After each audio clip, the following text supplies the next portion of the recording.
Hello students, welcome to Chirag English window.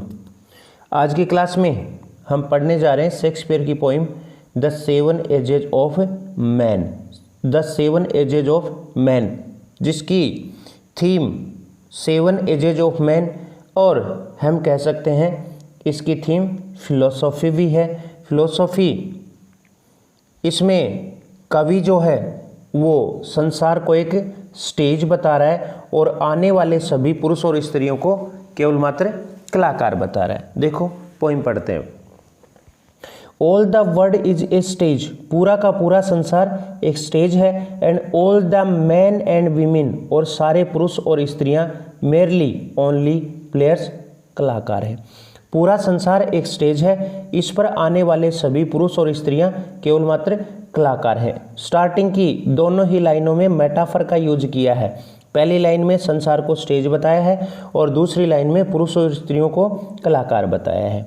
They have their exist, वे यहाँ से प्रस्थान करते हैं, एंड इंट्रेंसेस, प्रवेश करते हैं।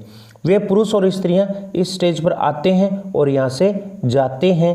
एंड वन मैन, और एक व्यक्ति इन हिज टाइम, अपने जीवन में, अपने लाइफ में, प्लेज मैनी पार्ट्स, बहुत सारी भूमिकाएं निभाता है।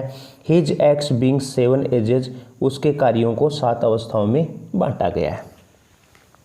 शेक्सपियर ने संसार को एक स्टेज बताया है, इस पर आने वाले सारे पुरुष और स्त्रियां केवल मात्र कलाकार हैं। वे स्टेज पर आते हैं और एक दिन चले जाते हैं, और एक आदमी अपने जीवन में बहुत सारी भूमिकाएं निभाता है, और उसकी भूमिकाएं यहाँ पे शेक्सपियर के द्वारा 7 बताई गई हैं। नेक्स्ट देखो। एट फर्स्ट, पहली जो अवस्था है, द इन्फेंट, एक शिशु की। प्रथम जो अवस्था बताई गई है वो एक शिशु की बताई गई है। मेवलिंग, जो चिल्लाता रहता है, मेवलिंग क्राइंग, जो चिल्लाता रहता है। एंड पकिंग, पकिंग वॉमिटिंग, उल्टियां करता रहता है। जो चिल्लाता रहता है, उल्टियां करता रहता है। In the nurse arms, nurse के हाथों में, मदर के हाथों में, या सेविका के हाथों में।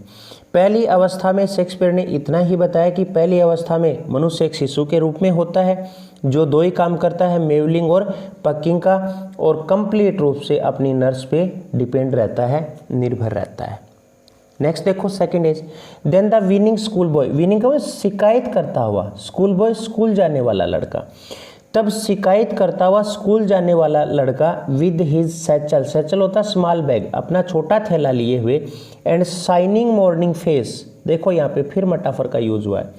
शाइनिंग मॉर्निंग फेस, और उसका चेहरा जो है वो मॉर्निंग की तरह चमकता हुआ होता है। क्रीपिंग, धीरे धीरे चलता है। लाइक स्नेल, स्नेल की तरह, यह सिमली का यूज हुआ। स्नेल होता है घोंगा कहते हैं, जो बहुत धीरे चलने वाला जीव है। अनविलिंगली टू स्कूल, बिना इच्छा के स्कूल की ओर। दूसरी अवस्था में शेक्सपियर ने बताया स्कूल बॉय।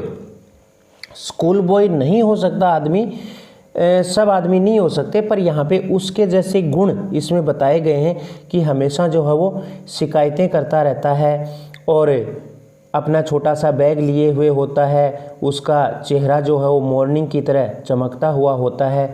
धीरे धीरे चलता है स्कूल की ओर, बिना इच्छा के। देन द लवर, तब तीसरी जो अवस्था बताई है वो एक लवर की बताई है। साइंग, जो आहें भरता है। लाइक फर्नेस, एक धोकनी की तरह, एक धोकनी की तरह, यहाँ पे फिर सिमली का यूज हुआ है।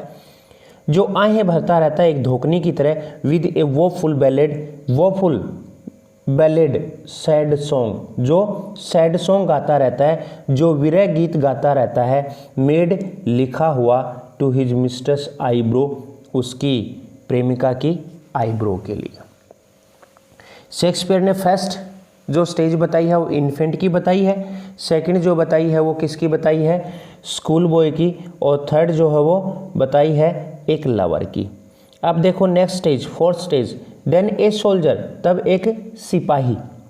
फुल ऑफ स्ट्रेंज ऑथ्स, जो अजीब अजीब वादे करता रहता है। स्ट्रेंज, अजीब, ऑथ्स कसमें, वादे। एंड बियर्ड, और उसकी दाढ़ी होती है लाइक द पार्ड, तेंदुए की तरह। यहाँ पे फिर सिमले का यूज हुआ है। एंड बियर्डेड लाइक द पार्ड, और उसकी दाढ़ी होती है तेंदुए की तरह। जीलियस इन ऑनर, सम्मान के मामले में ईर्ष्यालु होता है। सडन एंड क्विक, अचानक और तुरंत। इन क्रूअल, झगड़ा करने लग जाता है, अचानक और तुरंत झगड़ा करने लग जाता है। सीकिंग पाने के लिए, बबल रेपुटेशन, रेपुटेशन होता है फेम, प्रसिद्धि, प्रतिष्ठा, बबल पल भर की, बुलबुले जैसी। इवन इन द कैनोन्स माउथ, यहाँ तक कि वह तोप के मुंह में भी जा सकता है, मौत के मुंह में भी जा सकता है। 4 जो स्टेज बताई है वो सोल्जर की बताई है। अजीब अजीब वादे करता रहता है, उसकी दाढ़ी जो है वो तेंदुए की तरह होती है, सम्मान के मामले में ईर्ष्यालु होता है, अचानक और तुरंत झगड़ा करने लग जाता है, और पल भर की प्रतिष्ठा पाने के लिए, रेपुटेशन पाने के लिए, यहाँ तक कि वह मौत के मुंह में भी जा सकता है। 5th स्टेज एंड देन, और तब, द जस्टिस, जस्टिस न्यायाधीश की, और तब भूमिका निभाई है न्यायाधीश की। 5th जो स्टेज है वो क्या है, जस्टिस की है।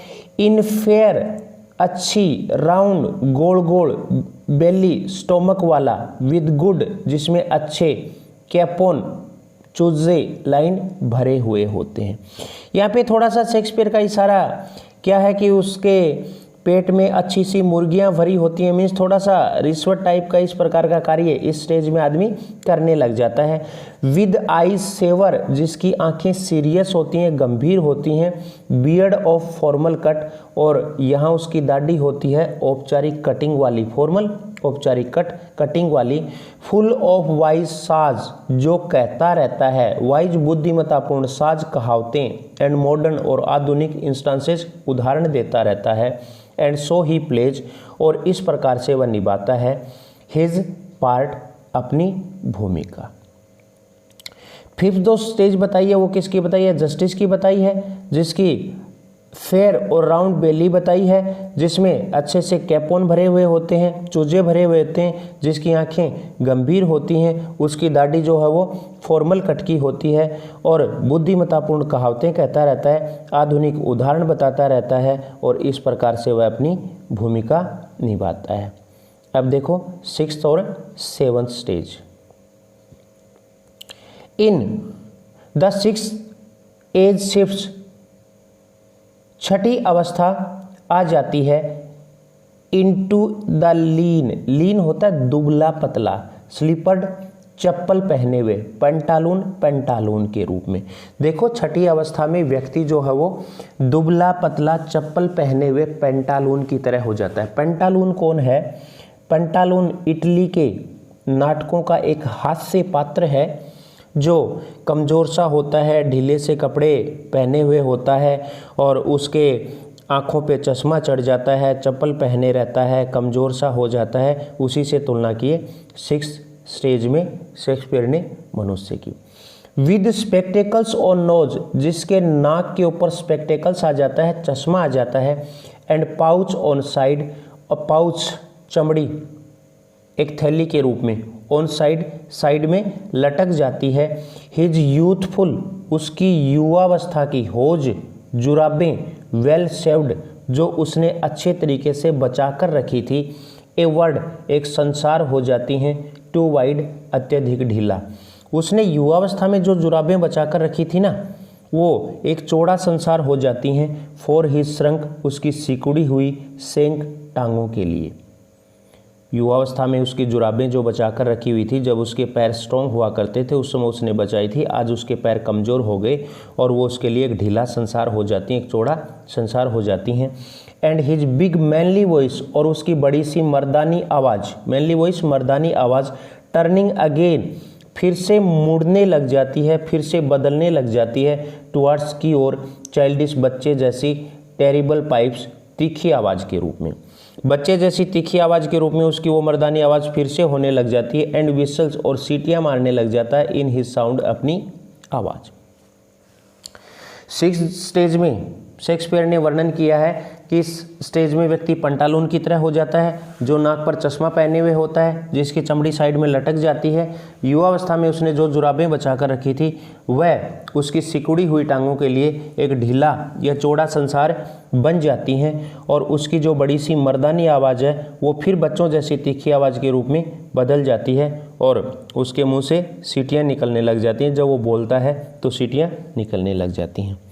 लास्ट सीन ऑफ ऑल, सबसे अंतिम दृश्य, सबसे अंतिम स्टेज। दैट एंड्स जो अंत करता है, दिस स्टेंज इस अजीब इवेंटफुल घटनाओं से भरी हुई हिस्ट्री लाइफ का, इतिहास का। सबसे अंतिम दृश्य जो इस घटनाओं से भरे हुए इतिहास का अंत करता है, इज सेकंड चाइल्डिशनेस, इसे सेकंड चाइल्डिशनेस कहा गया है, इसे सेकंड चाइल्डिशनेस बताया गया है। एंड मेयर ऑब्लिवियन, और मेयर ऑब्लिवियन, ऑब्लिवियन का मतलब है यहाँ पे मेमोरी, मेयर का मतलब ना के बराबर, और इसमें व्यक्ति की ना के बराबर ऑब्लिवियन होती है, मेमोरी होती है, मीन्स यहाँ पे मेमोरी का जो है वो लॉस हो जाता है। सेंस टीथ, बिना दांतों के हो जाता है। सेंस आइज, बिना आँखों के हो जाता है। सेंस टेस्ट, बिना रुचि के हो जाता है। सेंस एवरीथिंग, और सब कुछ के बिना हो जाता है। यहाँ पे शेक्सपियर ने 7 अवस्थाओं का वर्णन किया है। फर्स्ट जो है वो कौन सी है, इन्फेंट की है। सेकंड स्कूल बॉय की है। थर्ड जो है वो लवर की है। फोर्थ जो है वो सोल्जर की है। फिफ्थ जो है वो जस्टिस की है। और सिक्स जो है वो ओल्ड एज लाइक पेंटालून। और 7 जो है वो सेकंड चाइल्डिशनेस है। आपको मैं बता दूं, यह पोइम जो है वो शेक्सपियर की कॉमेडी एक प्ले है, एज यू लाइक इट, जिससे ये पोइम ली गई है। और ये बोली गई लाइनें, इसका एक हास्य पात्र है जैक्स, उसके द्वारा बोली गई हैं। वो एक स्टेज पर थोड़ा सैड हो जाता है, थोड़ा उदास हो जाता है, फिर वो सोचता है कि संसार इस प्रकार से एक स्टेज है, सारे पुरुष और स्त्रियां आने वाले केवल मात्र कलाकार हैं। इस पोइम में बहुत सारी सिमिलीज, बहुत सारे मेटाफर्स का यूज किया है शेक्सपियर ने। आज की क्लास में इतना ही। इसके क्वेश्चंस देखने के लिए आपको इसके डिस्क्रिप्शन में जाना है। Thank you.